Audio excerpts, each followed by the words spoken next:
Beli jajanan, scan aja pakai Motion Pay. Diterima di semua toko seluruh Indonesia. Tapi kan di saat Bang Gil sakit, saya nggak pernah orangnya nggak pernah panikan. Nggak semua saudaranya saya hubungin, kan gitu. Nah mungkin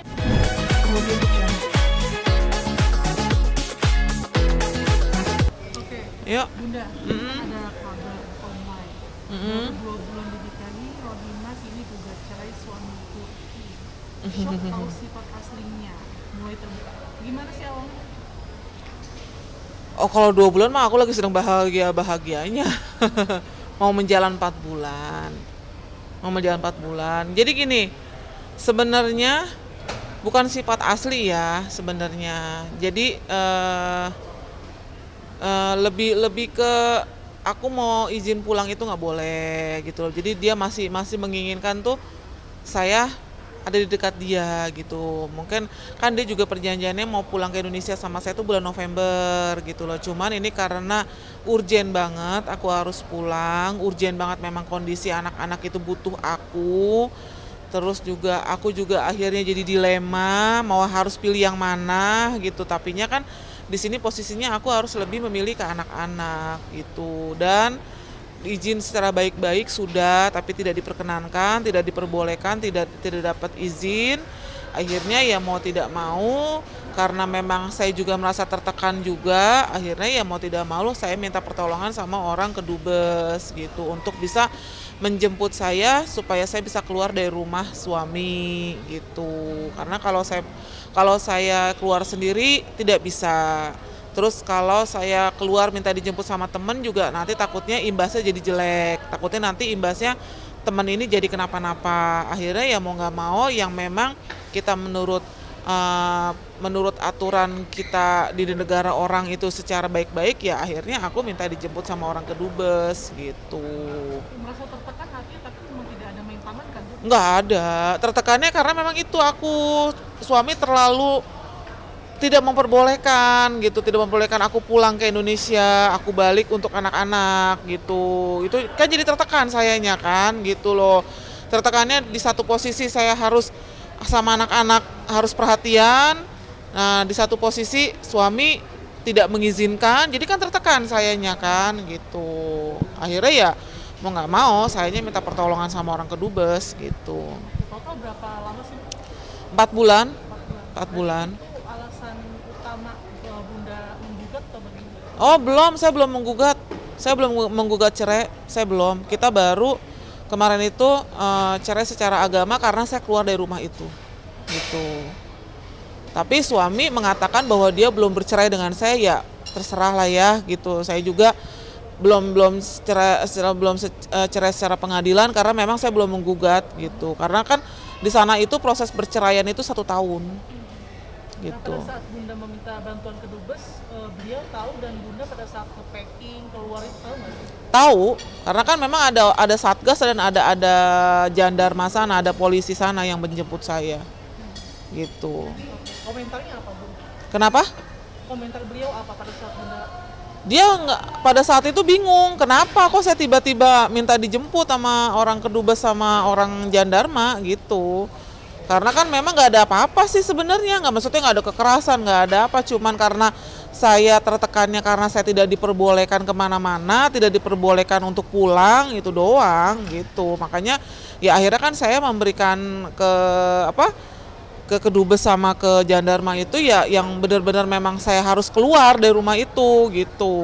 Setelah pulang ada sempat komunikasi dengan Sampai sekarang masih. Malah dia menanyakan gimana kabar kaki saya gitu. Saya bilang saya akan check up di sini. Saya bilang gitu karena memang saya lama juga. Saya bilang gitu lama. Saya kan waktu mau pulang itu kan udah hampir harusnya akhir ini nih saya harus kontrol di rumah sakit sana kan gitu karena memang saya udah pulang ke sini.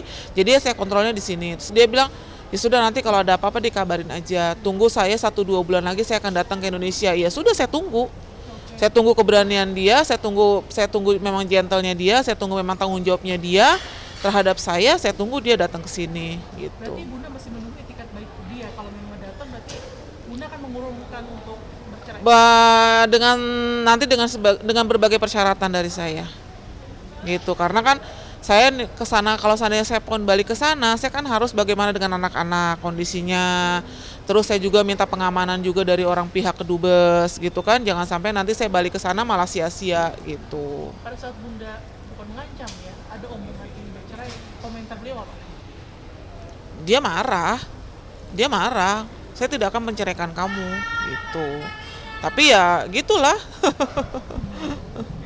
Tapi sosok beliau di mata Bunda seperti apa sih? Dia baik, orangnya sayang. Memang kalau romantis kurang ya, karena orang sana itu jarang untuk yang romantis. Tapi kalau di saat saya lagi berdua sama dia, ya dia romantis gitu.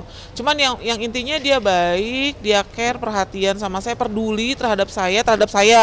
Tapi kalau terhadap anak-anak dia tidak mau bertanggung jawab karena memang dia pikir anak-anak saya itu masih ada bapak kandungnya gitu, dan dia merasa sebagai duda.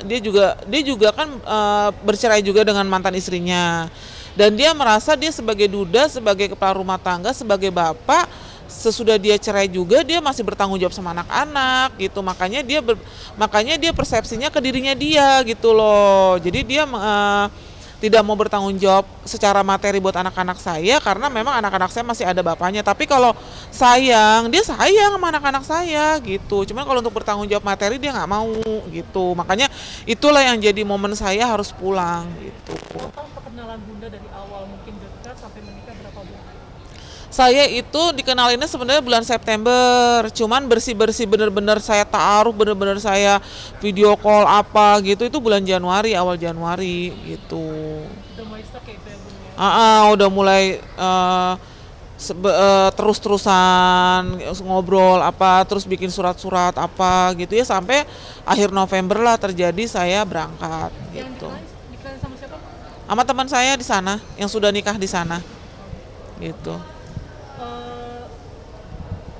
Berarti sampai saat ini komunikasi masih baik-baik aja? Masih baik-baik aja, saya pun juga membalasnya juga baik-baik aja. Saya nggak mau yang nggak mau mancing-mancing keributan dia gitu, nggak mau mancing-mancing kesalahan dia. Dia nanya keadaan kamu gimana, terus kamu gimana, tadi kamu kegiatannya apa aja gitu kan. Saya bilang ya saya karena baru sampai ya saya belum ada kegiatan yang gimana-gimana gitu kan. Saya bilang kan hari ini saya mau kontrol gitu, kemarin itu kan dia kan WA tuh, saya mau kontrol hari Rabu pagi, saya mau kontrol, saya mau ngelihat perkembangan operasi saya gimana, karena memang untuk tulang saya nggak apa-apa, tapi karena ini otot urat saraf saya kayaknya agak-agak ngebet, saya bilang gitu. Oh ya sudah, kamu periksa aja, kalau memang ada pembayaran kamu nanti tinggal bilang aja sama saya berapa di situ. Saya bilang mudah-mudahan sih nggak ada, karena kan saya pakai BPJS, saya bilang kayak gitu. Perhatian, beneran nih mau saya tunjukin, ada gitu loh. Dia sampai nanya tadi gimana kontrolnya, saya bilang hasilnya kalau di sini untuk hasil nggak bisa secepat itu, tunggu 1-2 hari, Senin baru ada hasilnya karena kan besok libur hari Kamis, Jumat masuk, nah Sabtu Minggu kan libur, berarti hari Senin. Saya bilang kayak gitu. Iya, tanggung jawabnya Kalau untuk saya dia tanggung jawab, dia memang bilang kalau saya untuk kamu saya tanggung jawab, saya untuk kamu saya sayang, saya untuk kamu saya perhatian. Tapi kalau untuk anak-anak kamu saya hanya bisa memberikan kasih sayang. Tapi kalau untuk materi saya tidak bertanggung jawab karena anak kamu masih punya bapak kandung. Dia prinsipnya ke dirinya dia, karena dia merasa bahwa dia seorang bapak yang sudah bercerai dengan ibunya anak-anak, dia masih bertanggung jawab gitu. Bunda berarti yang trauma nih Bu untuk ke Turki lagi? Kalau untuk trauma memang iya trauma karena saya kemarin itu tertekan gitu ya.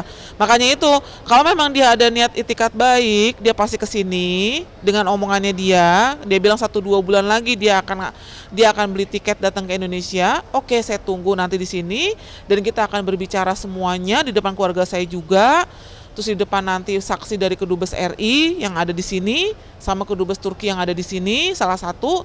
Nah, kita bikin surat perjanjian kalau memang itu sudah disepakati sama beliau, saya dengan bismillah, ya nggak tahu nanti gimana gitu kan, dengan anak-anak juga posisinya mungkin kalau misalnya memang bisa melepaskan saya dengan ikhlas gitu, dan memang ada itikat baik dari Zeki juga untuk anak-anak saya ke depannya gimana, nanti kita akan bicara lagi gitu aja.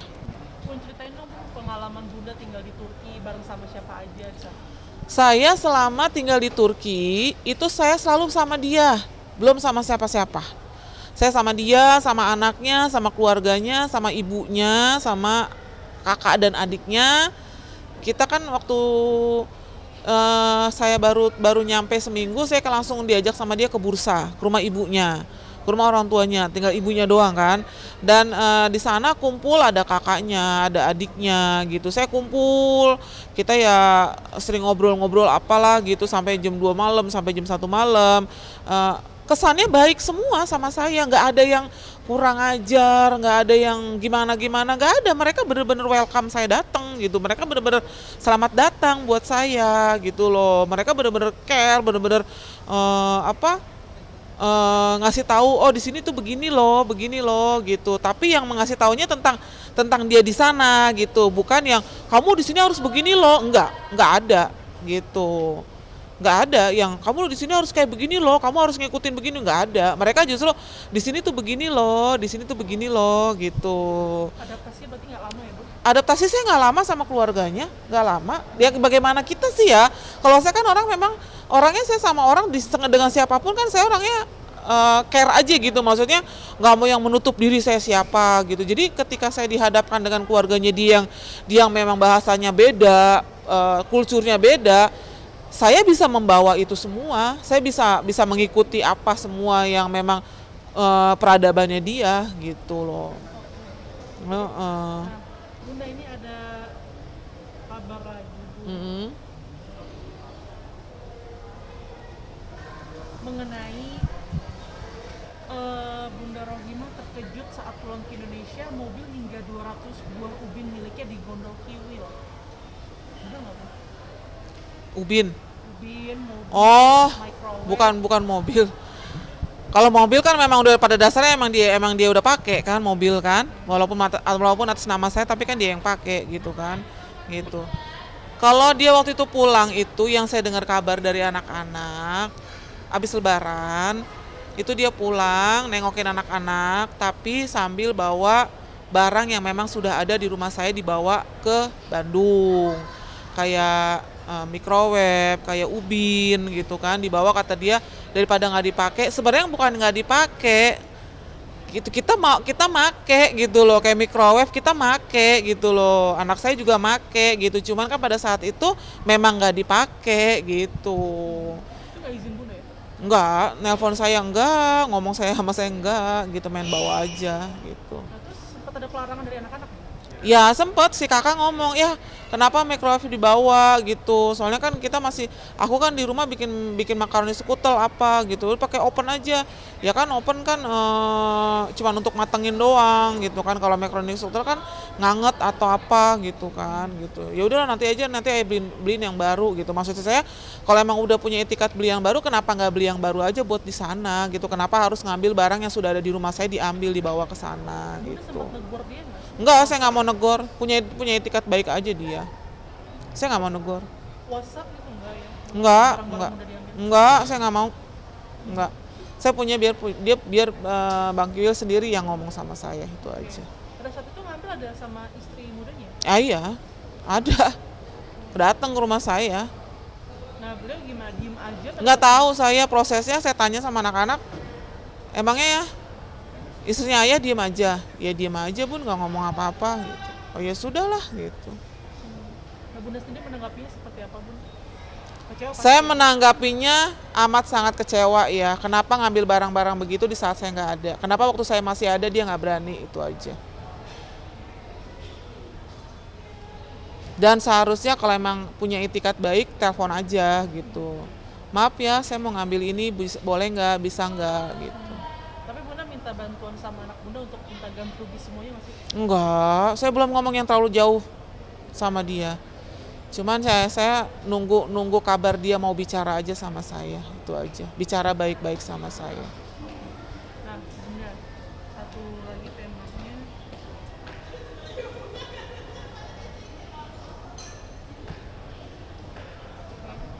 Mengenai kan kabarnya kan sempet sakit tuh. Kabar yang Bunda terakhir tahu seperti apa? Saya kalau masalah sakit kan waktu saya masih di Istanbul juga saya udah dengar kabar dari abang ya bahwa ayahnya sakit gitu kan. Dan memang sebenarnya juga sebelum dia sakit juga, sebelum saya dengar kabar Bang Kiwil sakit juga, saya sebenarnya udah dapat impian gitu loh saya. Saya waktu di Ankara itu sampai saya juga ngomong sama Mbak Ita gitu kan, Mbak kenapa sih gue diimpin kayak begini gitu, padahal gue lagi nggak mikirin dia, gue lagi mikirin gue mau pulang ke Indonesia gitu loh.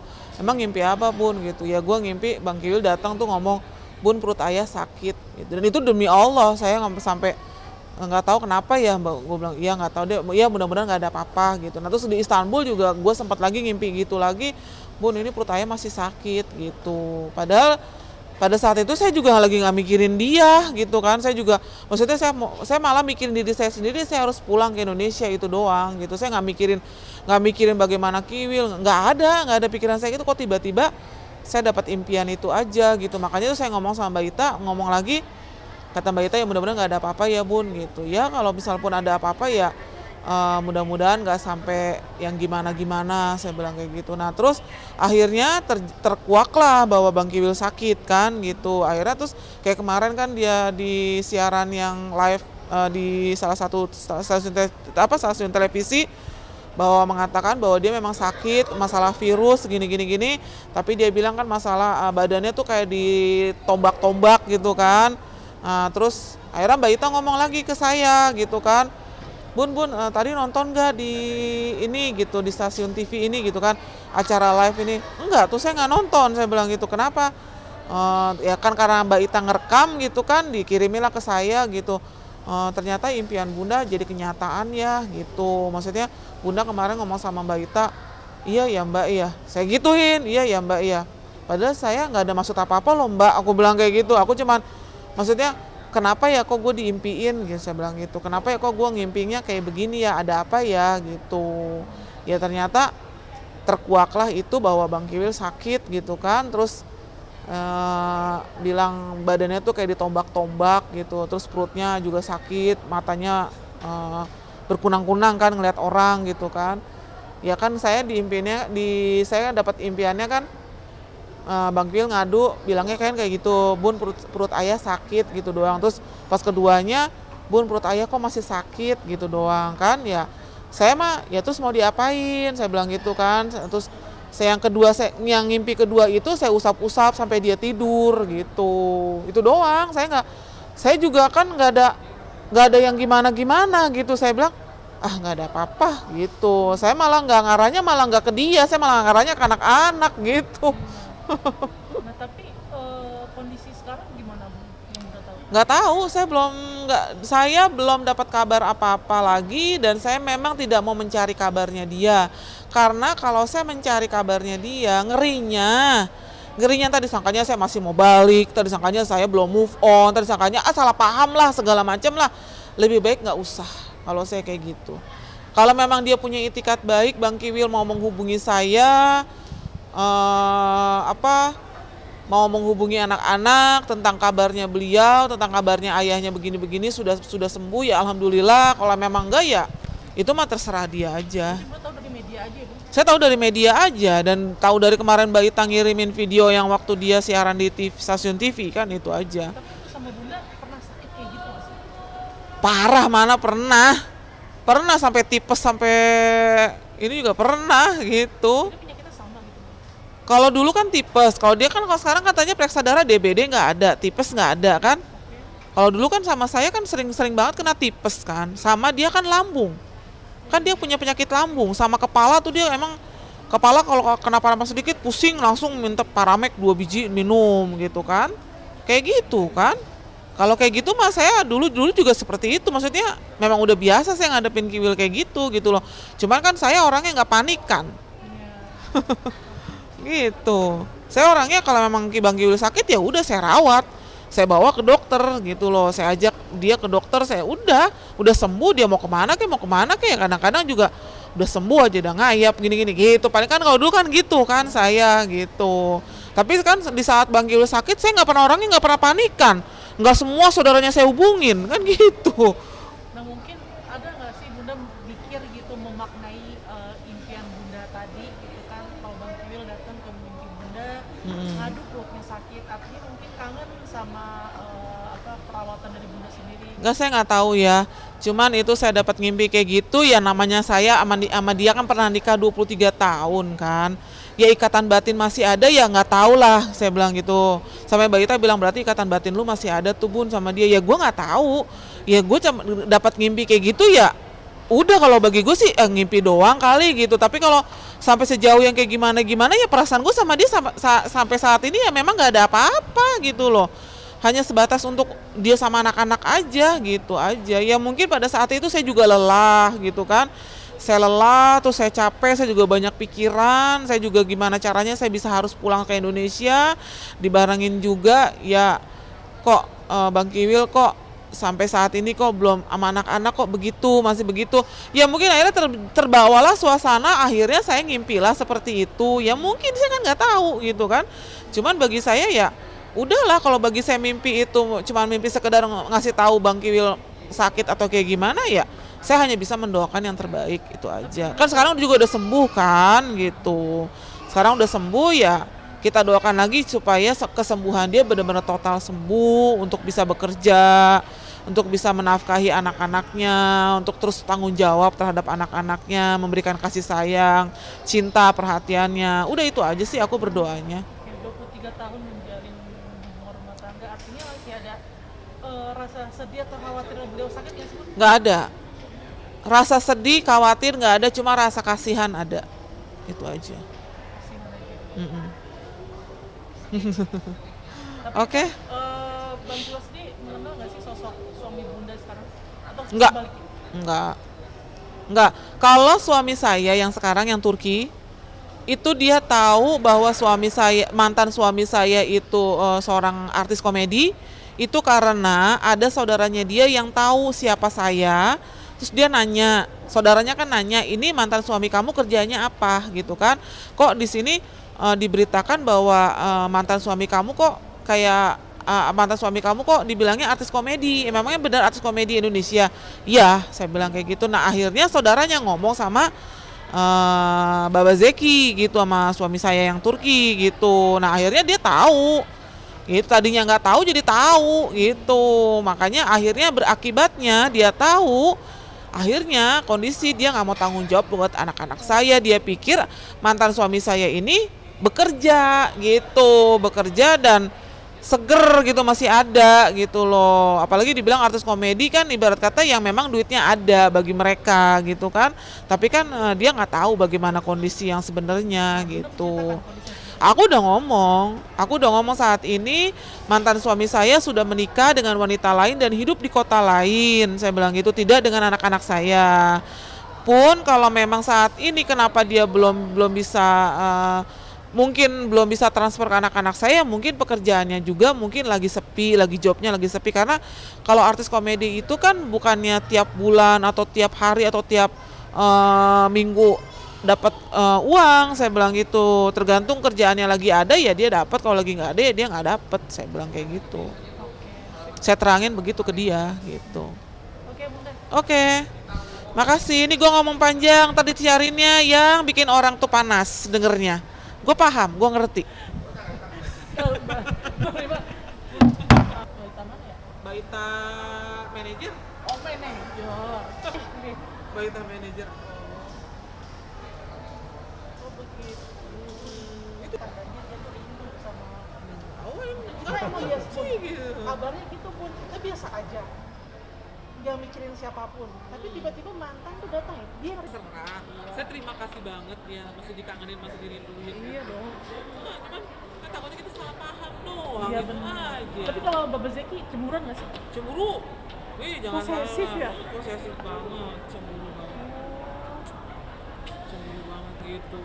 Aku bilang, akhirnya anak gue si Awil udah setengah satu udah tidur. Dede bangun deh. Nih video call nih, tunjukin aja dah, muka kamu aja tunjukin dah. Baru, ya Baba, assalamualaikum. Oh ya, tamam.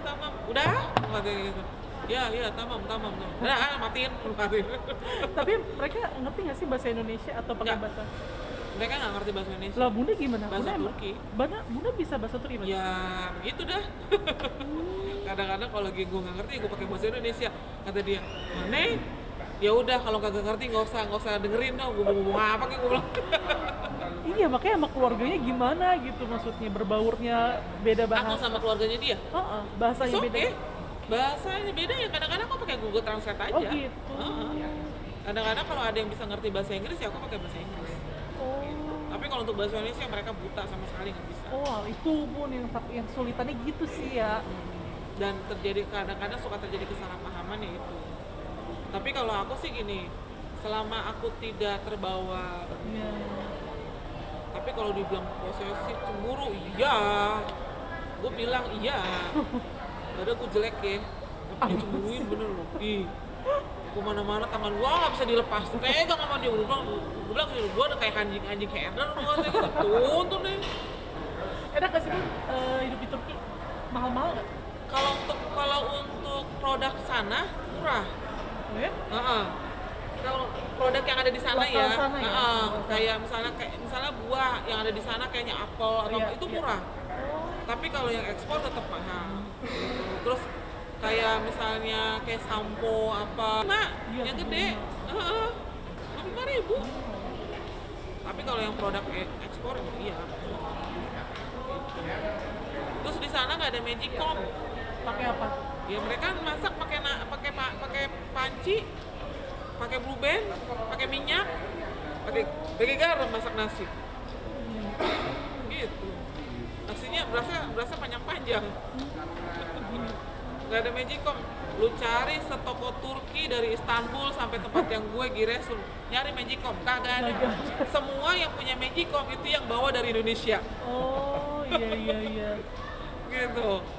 Makanya kemarin rencananya si Eva kan pengen bawain gue magicom, tapi gue bilang, Pak lu nggak usah bawain magicom, orang gue pengen pulang ke Indonesia. Gitu. Oh, tapi mereka sempat nemuin Bunda di sana. Sempet kan dia kan gagal tuh tiket yang pertama karena belum PCR kan, dia nggak tahu kalau ada PCR kan, dia pikir kan nggak ada PCR. Dan akhirnya terus dia di cancel tiket itu tanggal berapa, tanggal 29 apa, kelamaan. Akhirnya dia beli tiket baru yang tanggal map cuman beda 2 hari.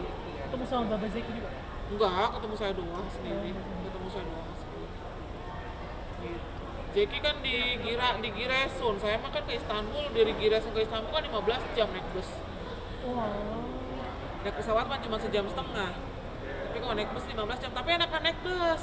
Iya ya. Jadi kita tahu destinasi kota Turki. Iya beneran kayak kemarin kan saya berhenti nih di rest area gitu, ini namanya apa, oh indah banget, saya foto gitu kan. Bunda sendirian tuh. Sendirian. Sendirian, nggak geder, nggak gemeteran, nggak apa gitu. Malah saya kalau mau turun, saya kasih infonya ke supirnya, saya mau ke toilet. Saya ditunggu ya sampai saya datang, jangan berangkat. Tambang, ya udah saya ke toilet.